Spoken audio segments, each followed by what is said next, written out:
احمد مرعي يا فندم، اليوم السابع مع حضرتك. اه يا احمد ازاي؟ اه يا استاذه، حضرتك يا فندم يعني اه مش متاكدين احنا من المعلومه، هل انت موجوده في الاسم ولا موجوده في مكتبك؟ انا موجوده في مكتبي. يعني قصه ان الاسم وموجود على حضرتك في الدقي ده غير لا صحيح. لا لا لا مفيش الكلام ده. طب هو اللي هم حصل. هنا عايزين ياخدوني. مين يا فندم اللي جه بالظبط وكم واحد؟ مفيش، كان حوالي 5 6 قالوا لي احنا مصنفات، قلت لهم مصنفات عايز ايه؟ قال لي القناه فيها اجهزه بس، قلت لهم ما عنديش اجهزه بس، على فكره اجهزه كمبيوتر عاديه جدا اه بس. فبقول لي لا تنزلي تيجي معانا نيابه. اه وحضرتك صرفتي معاهم ازاي يا فندم؟ انا لسه موجوده مش راضيه انزل.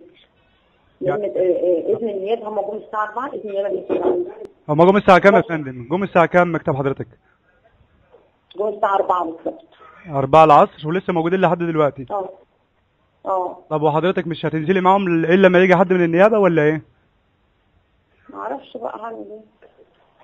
طب هما ما عملوش اي حاجه في المكتب كتحريز اجهزه او اي حاجه؟ تحريك اجهزه وحاجات.